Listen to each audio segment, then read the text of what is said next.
Halo, bertemu lagi dengan Ibu Lea. Kali ini kita akan membahas mengenai pencatatan transaksi obligasi. Kita akan menghitung bunga obligasi yang diterbitkan pada nominalnya atau pada nilai pari. Kondisi yang harus terpenuhi, obligasi bunganya harus sama dengan bunga pasar. Pada kondisi seperti ini, kita tidak perlu menghitung terlalu banyak. Kita sudah bisa langsung simpulkan bahwa obligasi pasti akan ditransaksikan sebesar nilai nominal atau nilai pari. Contoh, sebuah perusahaan menerbitkan obligasi 10.000 lembar. Nominalnya per lembar 1.000. Jangka waktu 2 tahun. Bunga obligasi 10%. Bunga pasar 10%. Oke, bunga obligasi dan bunga pasar sama-sama 10%.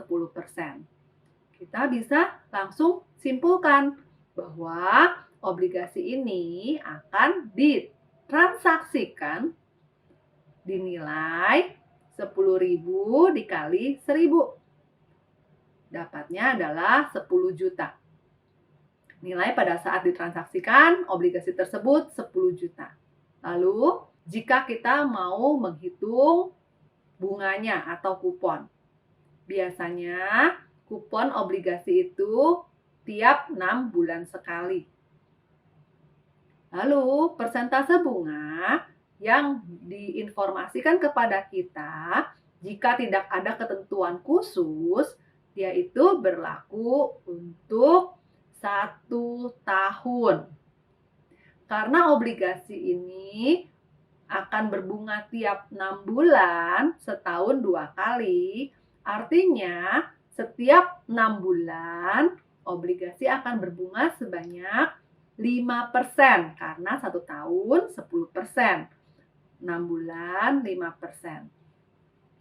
5% kita kalikan dengan 10 juta, hasilnya adalah 500.000. Kita juga bisa menghitung untuk membuktikan bahwa nilai obligasi jika ditransaksikan dengan bunga yang sama dengan bunga pasar, hasilnya adalah sebesar nilai pari atau nominalnya. Caranya, kita akan hitung dulu present value dari nominal obligasi. Obligasinya 10.000 lembar. Dikalikan nilai nominal per lembar 1.000. 10.000 dikali 1.000 hasilnya 10 juta. Lalu 10 juta ini kita akan hitung ke nilai sekarang, karena 10 juta akan diterima nanti 2 tahun kemudian secara utuh.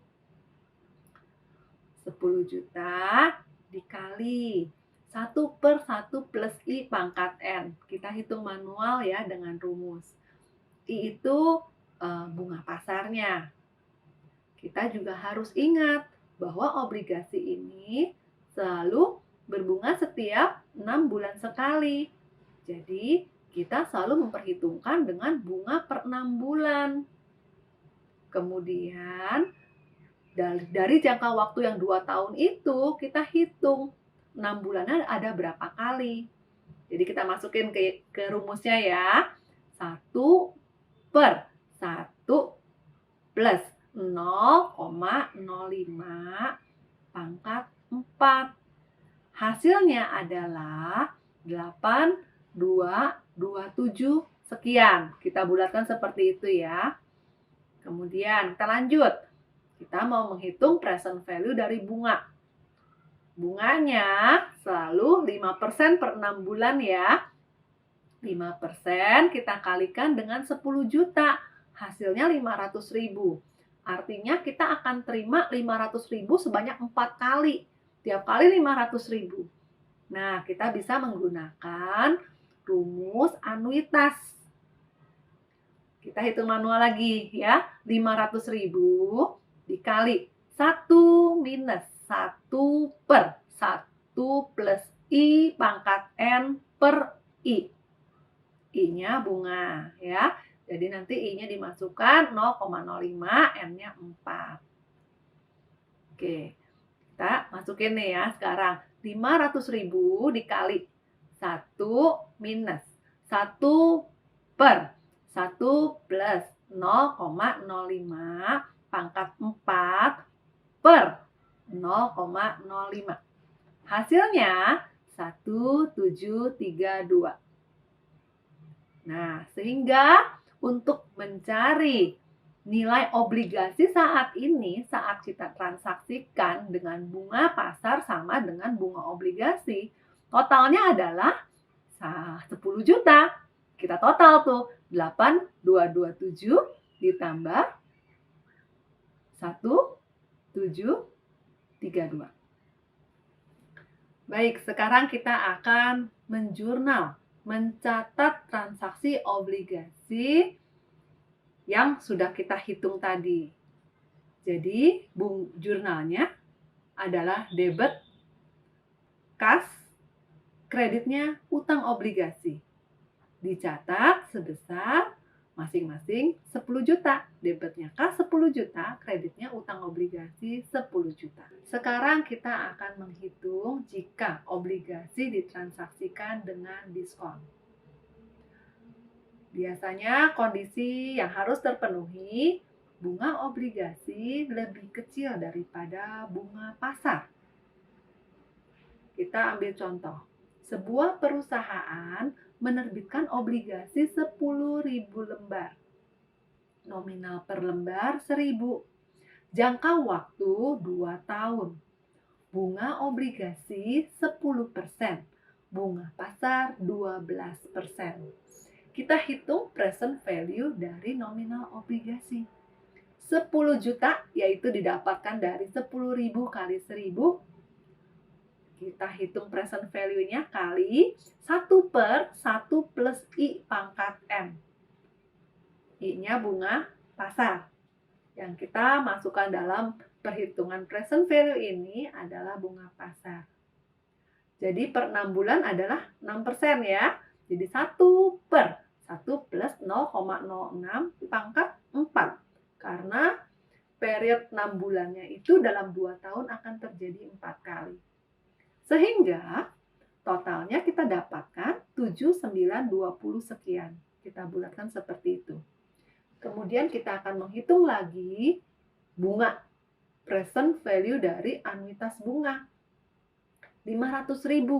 Karena bunganya akan kita peroleh 4 kali. Tiap kali 500.000. 500.000 dikali 1 minus 1 per 1 plus I pangkat N per I. Kita masukkan 1 minus 1 per 1 plus 0,06 pangkat 4 per 0,06. Hasilnya adalah 1732. Sehingga totalnya 7.920 sekian ditambah 1732 sekian, dapatlah hasilnya 9653 sekian. Nilai ini lebih kecil daripada nominalnya. Karena bunga obligasi 10%, bunga pasar 12%. Terjadilah diskonto. Sebesar selisihnya, yaitu 346 sekian. Jika kita melihat lagi, ada bunga pasar 12%, ada bunga obligasi 10%. Kita melihat hal ini, tentunya kita akan tertarik untuk berinvestasi dengan bunga pasar. Obligasi tidak tertarik tentunya. Siapapun tidak akan tertarik dengan hasil yang lebih rendah. Supaya investor tertarik, maka dari itu investasi di obligasi ini harus turun harga. Makanya ditransaksikan dengan diskon. Supaya nilainya equal. Jika bertransaksi, berinvestasi dengan yang bunga 12%, harus menyimpan uang sebanyak 10 juta, sedangkan untuk berinvestasi di 10% obligasi ini hanya cukup mengeluarkan uang 9653 sekian. Sekarang kita akan menjurnal. Debitnya kas sebesar 9653 sekian. Lalu debit lagi diskon obligasi atau kadang-kadang orang menyebutnya diskonto obligasi sebesar 346 sekian. Kreditnya utang obligasi 10 juta. Sekarang kita akan menghitung obligasi yang diterbitkan dengan premium. Kondisi yang harus dipenuhi, bunga obligasi harus lebih besar daripada bunga pasar. Contoh, perusahaan menerbitkan obligasi 10.000 lembar. Nominal per lembar 1.000. Jangka waktu 2 tahun. Bunga obligasi 10%. Bunga pasar 8%. Kita hitung present value nominal obligasi. 10.000 kali 1.000. Dapatnya adalah 10 juta. Kita cari present value-nya. 1 per 1 plus I pangkat N. Yang kita masukkan dalam rumus present value adalah bunga pasar. Tadi bunga pasar 8% per tahun. Kalau per 6 bulan artinya 4%. 1 per 1 plus 0,04 pangkat 4. Kita kalkulasi, hasilnya adalah 8548 sekian. Kemudian kita hitung lagi present value dari bunga. Bunga obligasi 5% kali 10 juta. Tiap kali dapat bunga 500.000. Sebanyak 4 kali. Kita akan gunakan rumus present value anuitas. Jadi, 500.000 dikali 1 minus 1 per 1 plus I pangkat N per I. Kita masukkan 1 minus 1 per 1 plus 0,04 pangkat 4 per 0,04. Hasilnya adalah 1814 sekian. Kita bulatkan seperti itu. Kemudian total dari present value-nya adalah 10.362 sekian. Hasilnya lebih tinggi daripada nominalnya. Di sini ada premium sebesar 362 sekian. Jika kita dihadapkan pada bunga 10% dan bunga 8%. Tentunya kita akan tertarik dengan obligasi yang bunganya lebih tinggi, 10%, daripada kita melirik investasi dengan bunga pasar yang 8%. Hasilnya tentu dengan 8% lebih kecil bila dibandingkan dengan bunga obligasi. Sehingga sesuai dengan hukum demand dan supply, banyak permintaan untuk membeli obligasi, sehingga harganya naik. Jadi pemikiran logiknya seperti itu. Makanya obligasi ditransaksikan dengan premium, harganya lebih tinggi daripada nominalnya. Jika orang mau berinvestasi di obligasi yang 10 juta ini, dia harus keluarkan uang 10.362 sekian untuk dapatkan bunga 10%. Tapi kalau misalkan orang tersebut ingin mendapatkan hasil hanya 8%, dia cukup keluarkan uang 10 juta saja. Sekarang kita akan menjurnal. Debitnya kas sebesar 10.362 sekian. Kreditnya utang obligasi sebesar 10 juta. Lalu dikredit premium obligasi 362 sekian. Demikian pembahasan mengenai pencatatan transaksi obligasi. Sampai jumpa.